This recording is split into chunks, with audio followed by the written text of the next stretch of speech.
Ephesians chapter 2, verses 8 to 10. For by grace are you saved through faith, and that not of yourselves, it is the gift of God, not of works, lest any man should boast.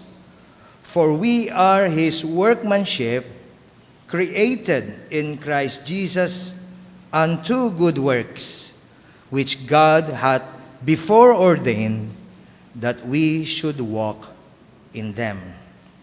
I pray, may the words of my mouth and the meditation of my heart be pleasing to you, O Lord, my rock and my redeemer. Amen. Sola gratia, sa pamamagitan ng biyaya lamang. Sa isang bahagi po ng classic movie na The Sound of Music, ay may isa pong tagpo kung saan si Captain George Von Trapp at si Maria ay sinserong nagpapahayag ng wagas nilang pag-ibig sa isa't isa doon sa pamosong gazebo. Kung kayo pamilyar doon sa movie na ito, I'm sure Miss Edith is very familiar with this movie. Amen daw, amen.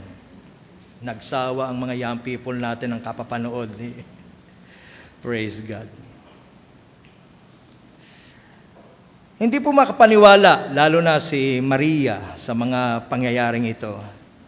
Kaya't nasambit na lamang po niya ang ganitong mga kataga sa kanyang awit doon sa tagpo na yon. For here you are, standing there, loving me, whether or not you should. So somewhere in my youth or childhood, I must have done something good. Nothing comes from nothing. Nothing ever could. So somewhere in my youth or childhood, I must have done something good. Well, ang ganito pong pananaw, mga kapatid, ang ganito pong damdamin ay common sa ating lahat ng mga tao. Likas po ito sa atin. Somehow, iniisip natin na kung meron man tayong tatanggaping pabor o tatanggaping mabuting bagay mula sa iba, ito ay sapagkat marahil may mabuti tayong nagawa sa kanila. O kaya naman ay marahil may mabuting bagay silang nakita sa atin. At bata pa lamang po tayo, yan na yung konsepto na nabubuo sa kaisipan natin. For example, how about this one, this particular Christmas song? By the way, 87 days na lang ay Christmas na kung kayo ay nagka-countdown. Kasing tanda ni Bing Crosby, you better watch out. You better not cry. You better not pout. I'm telling you why. Santa Claus is coming to town. He's making a list and checking it twice. He's gonna find out who's naughty and nice. He sees you when you're sleeping. He knows when you're awake. He knows if you've been bad or good. So be good for goodness sake. Pero ang malaking katanungan po, brothers and sisters, ay ang ganitong pananaw po ba ay sinusuportahan ng banal na kasulatan? Ganyan po ba ang itinuturo ng Biblia? Ang sagot po ay emphatically no. Hinding-hindi. Lalo na po pagdating ang may kinalaman sa ating kaugnayan sa Diyos. Pakinggan ninyo halimbawa ang sinabi ni Paul sa 1 Corinthians 4:7. For who makes you differ from another? Or in another version, for who makes you so superior? And what do you have that you did not receive? Now, if you did indeed receive it, why do you boast as if you had not received it? Nasusundan po ninyo? At yan po ay sinasangayunan din ni John. Sa John chapter 3 verse 27, nang sabihin po niya, a man can receive nothing except it be given him from heaven or from above. Wala na marahil pinaka-obvious dyan na halimbawa, kundi ang usapin mismo ng salvation. Lalo na dito sa ating text. Here, in our text, Paul delivers to us, believers, a great yet very humbling news that our salvation and our new life is ours only in Christ. It is all by the grace of God alone. Here in chapter 2, verses 1 to 3, for example, Paul magnifies the wonderful grace of God by first revealing to us the gravity of the situation that we were in, the helplessness of our natural condition from which Christ has rescued us to the praise of His glory. Ephesians 1:6. Muli, ano po ang sinasabi dito sa verse 1? Ephesians 2:1, and you hath He quickened who were dead in trespasses and sins, wherein in time past ye walk according to the course of this world. Kausap po ni Paul dito, specifically, ang mga mananampalataya sa simbahan ng Ephesus. At ipinapaalala po niya sa kanila kung ano ang buhay nila bago sila nakakilala, bago sila sumampalataya kay Kristo. At hindi na siya nagpaligo-ligo, yan sabi niya, patay kayo. Hiwalay kayo sa Diyos. Patay kayo dahil sa mga sang na inyong nilak. In other words, walking dead kayo.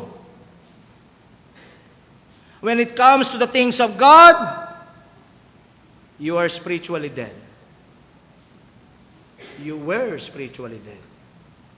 Oh yes, when it comes to other things, you are very much alive.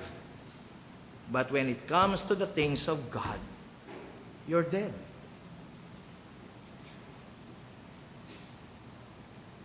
Ibig sabihin po, yan ang naging takbo ng buhay ninyo at maging ng buhay namin. Isinama ni Paul ang kanyang sarili. Kumbaga, wala tayong pagkakaiba.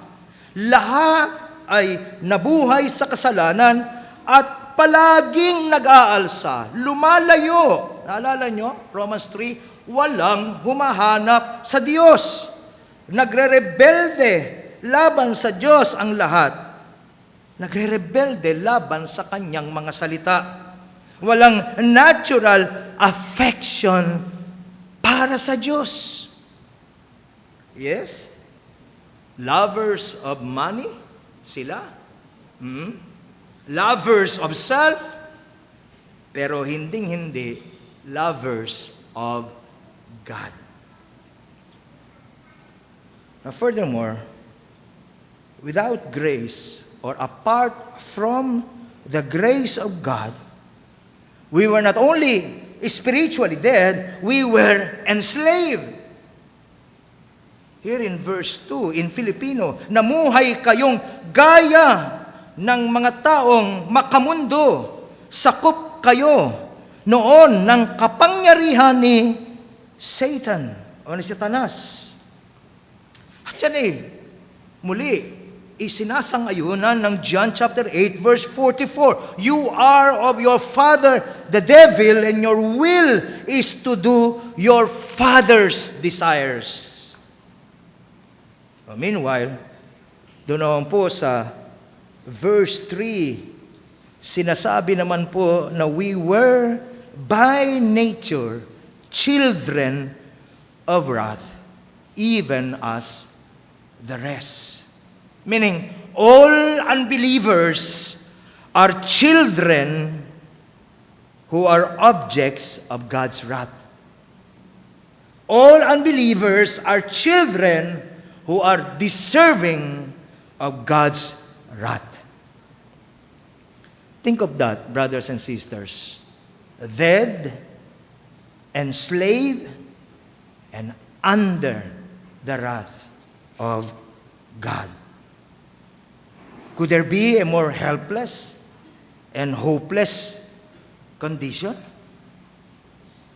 Dead, enslaved, and under the wrath of God.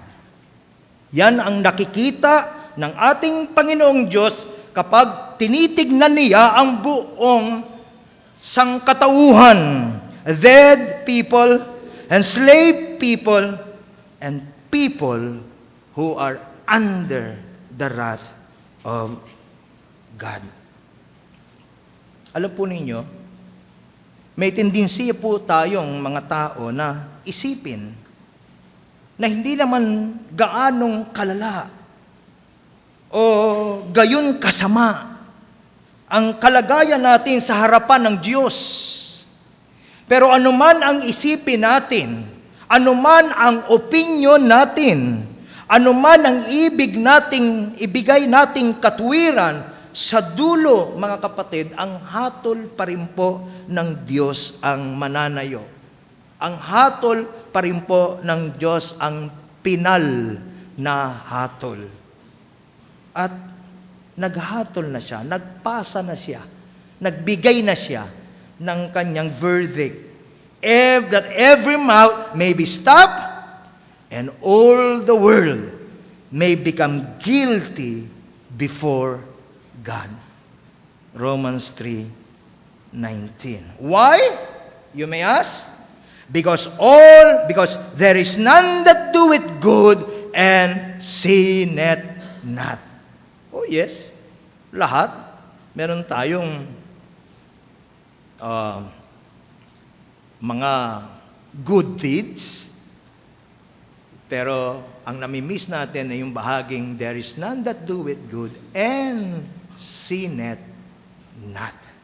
Walang taong gumagawa ng mabuti na hindi nagkakasala. Therefore, we are all indeed guilty. Kung gayon, sa kalagayang ito, hindi lamang tayo hindi karapat-dapat pumasok sa kaharian ng Diyos, marapat din po tayong patawan ng walang hanggang kaparusahan. Marapat tayo na maging malayo sa Diyos, hiwalay sa presensya ng Diyos. 2 Thessalonians 1:9. You see. At kung may hihirit pa, nilinaw ng Romans 3:27 from the NLT version, can we boast then that we have done anything to be accepted by God? And the answer is no. No.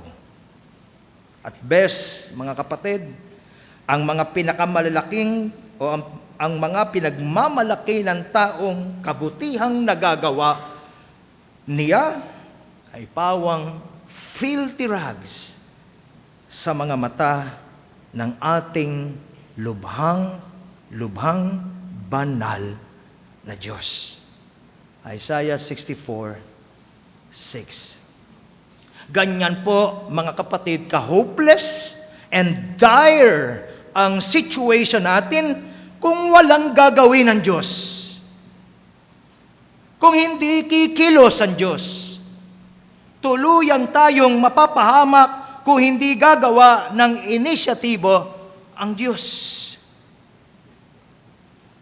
Ng first initiative. Pero salamat na lamang dahil may ginawa ang Diyos. Amen? Purihin ang Diyos. May ginawa siya. Nanatili na sana tayo na what? Dead, enslaved, and under the wrath of God. Hanggang mamatay, ganun tayo kung walang ginawa ang Diyos.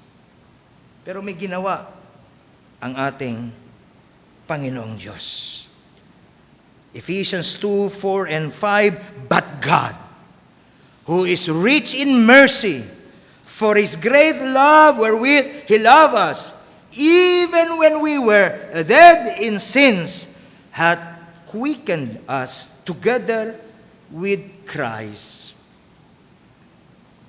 And so as for us not to forget, by grace ye are saved.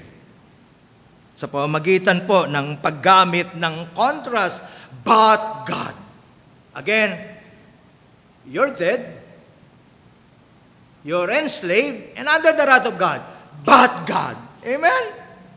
But God, who is rich in mercy, for His great love. Sa pamamagitan po ng paggamit ng contrast at ng mga superlatives na ito, rich in mercy, great love. Sinisikap po ni Paul. I could just imagine na habang ito ay pinagbubulay-bulayan ni Paul, nahihirapan din po siyang talagang arukin. Especially in the light of who he was. Siya mismo. Siya mismo. Hindi ko na maalala kung sino yung ka-fellowship ko. Probably it was brother, I cannot remember, but the other day, may ka-fellowship ako, sabi ko, can you imagine? No. Sa Bible college class. Sabi ko, can you imagine? Sabi, pinapaalala ko nga, we do believe and embrace the doctrine of divine election. Pero minsan, meron tayong sariling election, di ba? Namimili tayo, mukhang savable yon. Mukhang pwedeng ma-redeem yun. So, meron pang, meron pang under the divine election of God, yung ating sariling election. But then again, can you imagine? Si Paul, lalapitan mo si Paul, pumapatay ng Kristiyano, blasphemer, etc. Lalapitan mo, would you share the gospel to, to someone who is like Paul? Yun na nga eh. Pero si Paul ang inabot ng Diyos at iniligtas ng Diyos. You see? Yan po yung kadakilaan ng pagliligtas na ito. Kaya alam niya eh, habang inaaral niya ito, hindi na ako magugulat kung siya mismo ang unang-unang naaalala niya at pinag-a-applyan niya nitong mga truths na ito. Kaya nauubusan siya ng salita in his vocabulary. Paano ko ba ilalarawan to? God's mercy is rich. And God's love is great.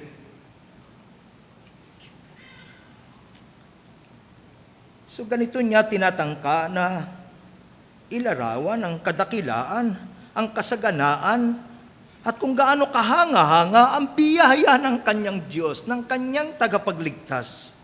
Sobra ito pong dakila na kahit doon sa walang hanggan, sa mga susunod na mga panahon, hanggang doon, ito pa rin po ang ating pag-uusapan. Amen? This would be the theme of our songs. Worthy is the Lamb.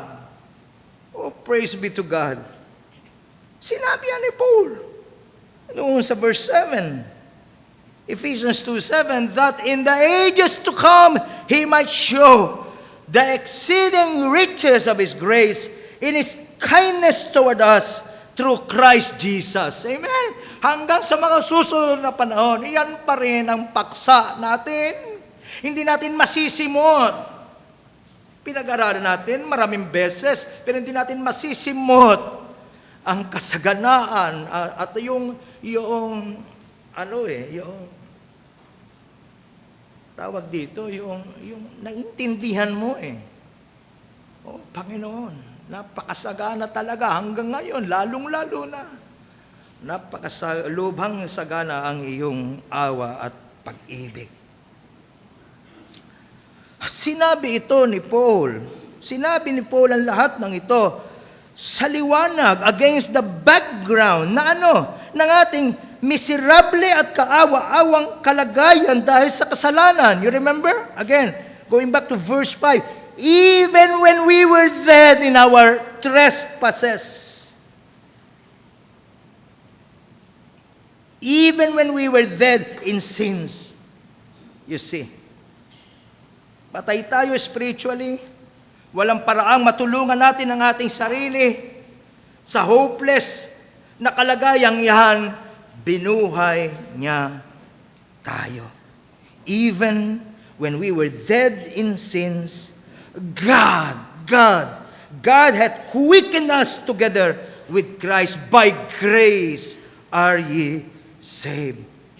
Muli niya tayong ipinanganak. He quickened us.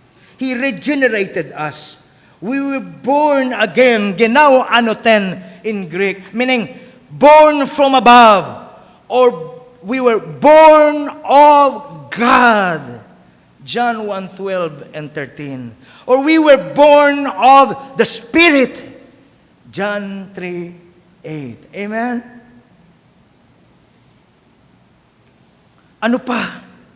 Ano ang itsura ng iniligtas sa pamamagitan ng biyaya? Sabi dito sa verses 6 and 7 of Ephesians 2, and hath raised us up together and made us sit together positionally, of course, in heavenly places in Christ Jesus, that in the ages to come, He might show the exceeding riches of His grace and His kindness toward us through Christ Jesus. Sobrang sigurado yung katubusan niya, sobrang sigurado yung pagliligtas niya na kahit ngayon, sa mata ng Diyos, nakaupo na tayo sa kaluwalhatian kasama niya. Amen? Minsan nakakalimutan yan Ang focus natin normally ay how miserable our life is. Nakakalimutan natin kung gaano tayo kapalad dahil kinaawaan tayo ng Diyos.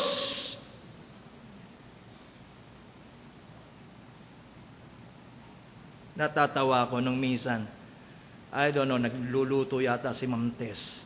Naiirita ako sa pinapanood ko. Ang pinapanood ko kasi ay isang okasyon na dinaluhan ng ating Pangulo.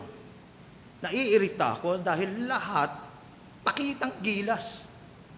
Habang naglalakad ang Pangulo, picture dito, kahit nakatalikod, kahit nakatagilid, basta ang kailangan lang makakuha ng larawan, nakasama sila ng Pangulo, kahit nakatabingi. Basta mahalaga, meron akong larawan kasama ng Pangulo. Pangulo pa lang yun. Hindi natin naiintindihan, mga kapatid, yung unawa na hindi tayo iba sa Panginoon Diyos ng langit at lupa. Masyado tayong nakafocus sa kung ano situation mo ngayon, para bagang yun na yung all and be all, na nakakalimutan mo, someone is in control of everything. And that nothing happens by chance. And that He has a purpose in everything. And that there is a steady and rich supply of grace for everyone that He has redeemed. Amen? So medyo angat mo yung sarili mo kung bagsak na bagsak na. At ipaalala mo, sa akin lang to complex. At sa akin lang to parang without end. But there's someone who knows what he is doing. Amen? Sabi ko nga, yes, contextually, hindi para sa atin ang Jeremiah 29:11, pero yung mga truths na nandoon, pwede mong yakapin if you are a believer. I know the thoughts that I think towards you. I'm thinking of you. Pwede mo ba i-claim yan? Of course, if you are a believer. Oh, nakalimutan ka na ng lahat, di ba? Lalo na yung mga nangako. Alam ba, may mga nangako sa'yo. Di ba? Kasabihan nga, promises are meant to be broken. Di ba tayo kilig na kilig pagka may wedding? Sabi ko nga, ako staunch believer pa rin noong for better, for worse. In sickness and in health. Kahit gaano kaganda yung inyong personal na vows, iba pa rin. Bakit? Ginagawa yon hindi para sa okasyon na yon. Ginagawa yon pag may sakit ka na talaga. Ginagawa yon pag taghirap na talaga. Amen? Pero yung ating, puro puso at puro bulaklak at ay naku, naiiyak ako. Napakasarap nung kanilang sinasabi sa isa't isa. Ay, masarap noon. You see. Pero again, napatunayan ng marami. Amen? Mga lalaki ang narinig ko nag-amen. Surprisingly, mga lalaki ang nag-amen.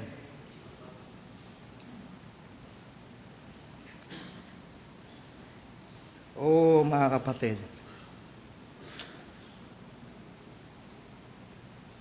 Medyo iangat mo ang balikat mo at maniwala ka, ang Diyos mo ay para sa iyo at hindi laban sa iyo. Now let's go back to our message. Amen.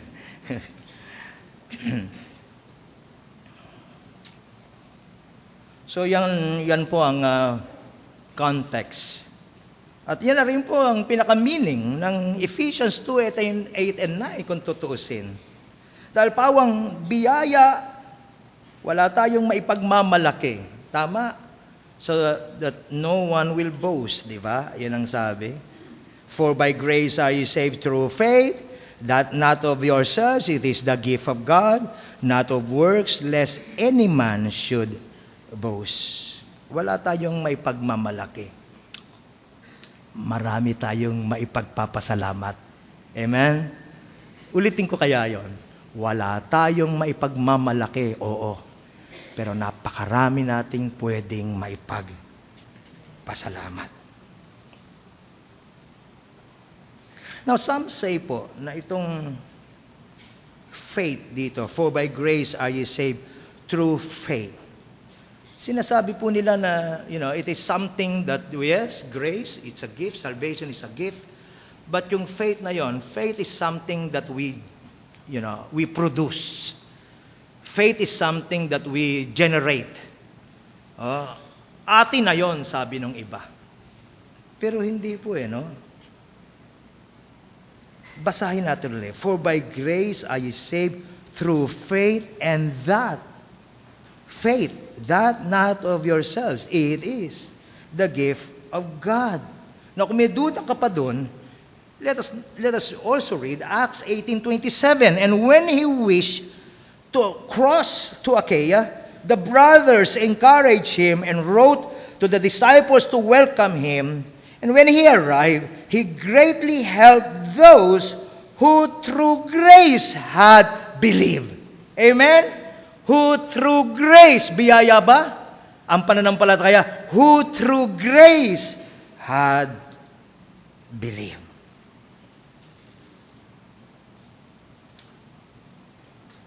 Now moving on, doon naman po sa verse 10, for we are His workmanship, created in Christ Jesus unto good works, which God had prepared or before ordained that we should walk in them. Isipin nyo yan. Babalikan lang natin yung kanina eh.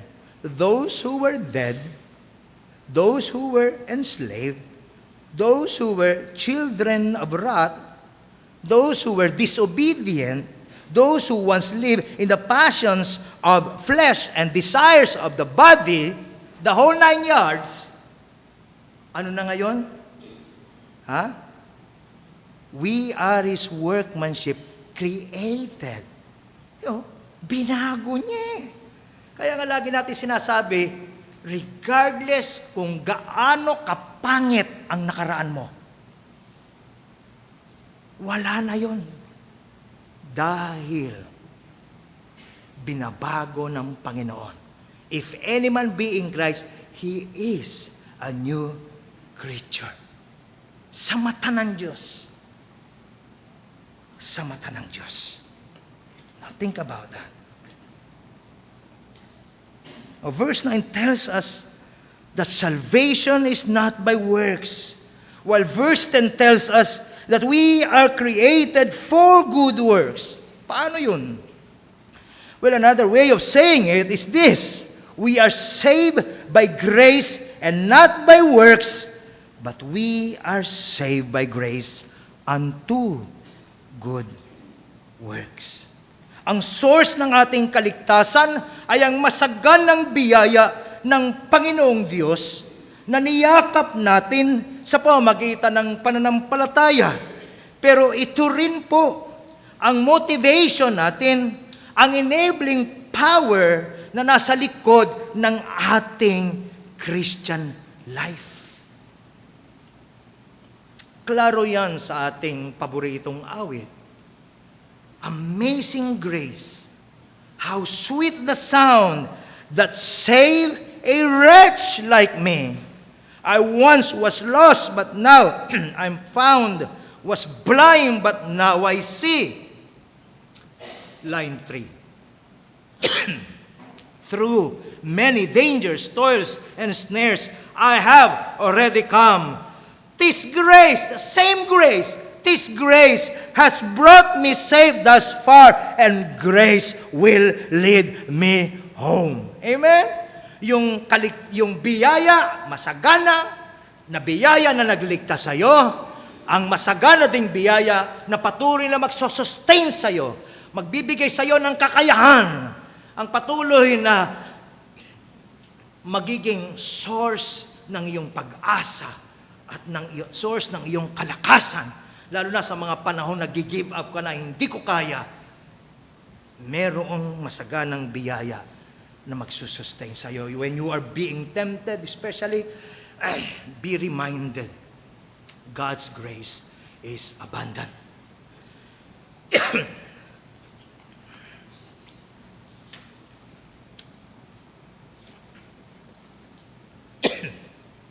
Sumasang-ayon dyan ang mababasa natin, very, very familiar pagdating sa topic na ito. Philippians 2:12 and 13. Therefore, my beloved, as you have always obeyed, not as in my presence only, but now much more in my absence, work out your own salvation with fear and trembling. For it is God who works in you, but to will and to do of His good pleasure. Titus 2:11. For the grace of God that brings salvation has appeared to all men, teaching us that denying ungodliness and worldly lust, we should live soberly, righteously, and godly in the present age. Excuse me.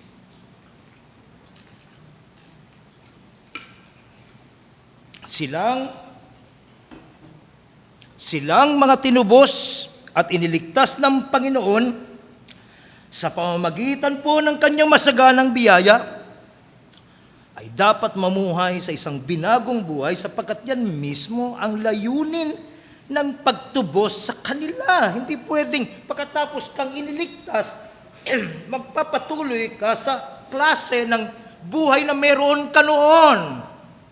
malinaw na ikaw ay niligtas upang ikaw ay baguhin. Titus 2:14, who gave himself for us that he might redeem us from every lawless deed and purify for himself his own special people, zealous for good works. Ang bawat isang nakaranas ng katubusan po ng ating Panginoon sa pamamagitan ng kanyang biyaya ay hindi lamang tumanggap ng kaligtasan, hindi lamang tumanggap ng karapatang maupo sa sangkalangitan kasama ng ating Panginoon, kundi tumanggap din sila ng grasya upang magkaroon ng kagustuhang lumakad at mamuhay sa pareho ring biyaya.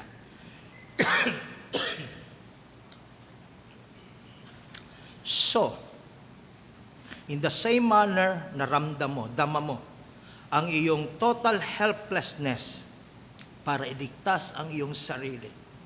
In the same manner na natagpuan mo ang sarili mo nagtutumulin sa presensya ng Diyos at nagmamakaawa, Panginoon, baguhin mo ako. Baguhin mo ang matigas kong puso. Baguhin mo ang marumi kong isip. Bigyan mo ako ng pag-asa, iligtas mo ako. Kung totoo yan sa iyong kaligtasan, at dapat na ganon, totoo rin yan dapat sa iyong lakad, pananampalataya. Kung ano ang karanasan mo in your salvation, in relation to God's grace, ganon din dapat ang karanasan mo in relation to sanctification, our sanctification. Parehong biyaya ang kailangan mo. Magmamakaawa ka rin sa araw-araw. Ngayong Kristiyano ka na, magmamakaawa ka rin sa Diyos. Hindi mo kaya sa sarili mo. You remember the Galatians? Sabi niya, foolish Galatians. Alam ninyo na biyaya lang nakapagligtas sa'yo, tapos iisipin nyo, kaya nyo na ngayong mamuhay sa pananampalataya, sa sarili nyong lakas. Oh, foolishness of all foolishness. Ganon din sa bawat isa sa atin. Amen? Kailan ka huling nagmakaawa sa Diyos na sustinahang Kanya, alalayang Kanya, upang makapagpatuloy kang makalakad sa katwiran? Kailan? Kailan? Malinaw po ang bagay na yan kay Apostle Paul. Again, another familiar verse to many of us. 1 Corinthians 15:10, but by the grace of God I am what I am, and His grace which was bestowed upon me was not in vain, but I labored more abundantly than they all, yet not I, but the grace of God which was with me. Kung papaanong hindi ka maaaring maligtas habang ikaw ay lumalayo sa Diyos, hindi ka rin maaaring magkaroon ng matugumpay na buhay pananampalataya habang ikaw ay lumalayo sa Diyos. Kailangan mo ng biyaya sa araw-araw. At hindi natin maaaring tanggapin ang biyaya kung tayo ay malayo sa Kanya. Lumapit tayo sa Kanya at tayo naway matagpuang nakasuso sa abundant supply ng biyaya. Walang iba kundi ang ating Panginoong Hesukristo. Praise be to God.